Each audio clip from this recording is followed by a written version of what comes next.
सभी बच्चों को मेरा आशीर्वाद अभिवादन। परशुराम लक्ष्मण संवाद की ये विशेषता है कि ये रामचरितमानस से लिया गया है, तो इसमें चौपाई और दोहा सोरठा छंद सब है। तो पहले पेज पर, पहले पाठ पर आपका चौपाई और दोहा आता है, उसी का मैं अर्थ बताने जा रही हूँ। उसको ध्यान से सुनेंगे। नाथ शंभुधन भंज निहारा, होई कोई एक दास तुम्हारा। रामचंद्र जी परशुराम जी से कहते हैं कि शिव के धनुष को तोड़ने वाला कोई आपका सेवक होगा, कोई आपका दास होगा। आय सुकाह कहिए किन मोही, हे मुनिवर कहिए क्या आज्ञा है। सुन रिसाई बोले मुनि को ही। जैसे ही राम ने इतना कहा, इसको सुनते ही परशुराम जी क्रोधित हो उठते हैं। कहते हैं कि सेवक तो वो होता है जो सेवा करता है, लेकिन अरि करनी करी करिए लड़ाई, इसने तो शत्रुता का कार्य किया है, तो दुश्मनी का कार्य किया है, ये सेवक हो ही नहीं सकता। सुरहु राम जय शिव धनु तोरा, सहस बाहु समसोरी पुमोरा। परशुराम ने कहा कि जिसने भी शिव के धनुष को तोड़ा है वो सहस्रा बाहु के समान मेरा शत्रु है। सहस बाहु समसोरी पुमोरा, सहस्रा बाहु के समान वो मेरा शत्रु है। सो बिलगाऊ बिहाई समाजा, नत मारे जइहें सब राजा। राजाओं का जो समाज बैठा हुआ है, समूह बैठा हुआ है, जिसने भी इस धनुष को तोड़ा है वो समूह से अलग हो जाए, नहीं तो सारे राजाओं के समूह को मारे जाएंगे। धमकी देते अपने फरसे को दिखा करके। सुनी मुनि बचन लखन मुस्काने, बोले परस सुधरहि अवमाने। जैसे ही परशुराम अपना फरसा दिखा करके कहते हैं कि जिसने भी शिव के धनुष को तोड़ा है वो इस राजाओं के समूह से अलग हो जाए, नहीं तो सभी राजा लोग मारे जाएंगे।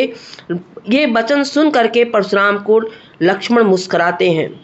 बहु धनु ही तोरी लरिकाई, कबहु न सिर सिकिन्न गोसाई। कहते हैं लक्ष्मण मुस्कुराते हुए परशुराम से कि मैंने तो बचपन में बहुत सारे धनुष तोड़ डाले, लेकिन हे ऋषिवर, हे मुनिवर, कभी इस प्रकार से किसी ने गुस्सा नहीं किया। कबहु न असर से किन्न गोसाई, हे गोसाई, हे मुनि, आपने कभी इतना क्रोध नहीं किया। यही धन पर ममता के ही हेतु, सुन रिसाई कह भृगुकुल केतु। कहते हैं कि ए भृगुकुल के पताका स्वरूप परशुराम जी का ये वो है विशेषण है, भृगुकुल के पताका के समान, ध्वज के समान।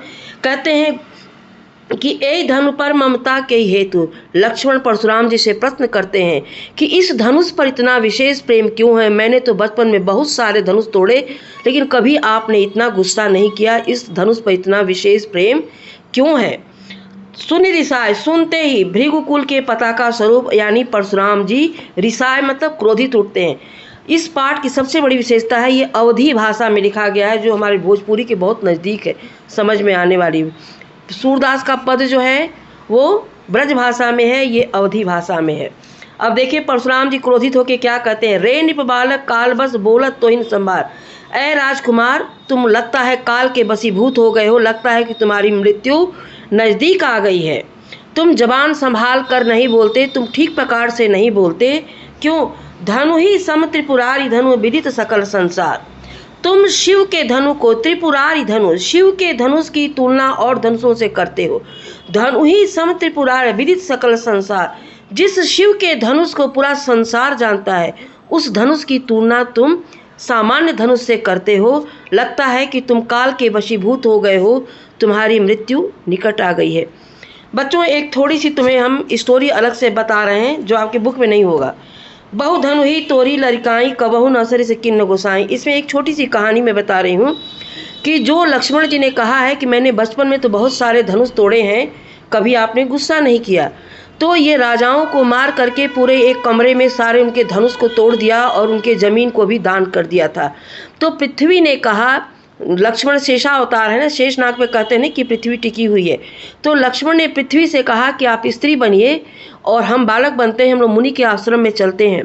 मुनि के आश्रम में जाने पर ये लोग, शाम का समय हो रहा था, बहुत डरते डरते पृथ्वी जो स्त्री का रूप धारण की थी जाकर कहीं कि हे मुनि, हमको कहीं जाना था, लेकिन बच्चा साथ में है, बहुत छोटा है, अंधेरा हो गया, थोड़ी सी जगह चाहिए, सुबह हम चले जाएंगे। तो उन्होंने रहने के लिए जगह दे दिया, लेकिन ये लोग उसी कमरे में रुके जहाँ पे धनुष रखा हुआ था राजाओं का। रात भर में लक्ष्मण ने धनुष के टुकड़े टुकड़े कर दिए, तोड़ डाले, उसका सब टुकड़ा टुकड़ा कर डाला और सुबह सवेरा होने से पहले ही ये लोग चले गए। तो उसी प्रकरण को इन्होंने कहा है कि बहु धनु ही तोरी लड़काई, मैंने बचपन में बहुत सारे धनुष को तोड़ा मगर आपने कभी इतना गुस्सा नहीं किया। जो मैंने बताया आपको ये बुक में नहीं मिलेगा, ये रामचरितमानस का प्रसंग है। बच्चों अब दूसरे चौपाई की तरफ हम बढ़ते हैं।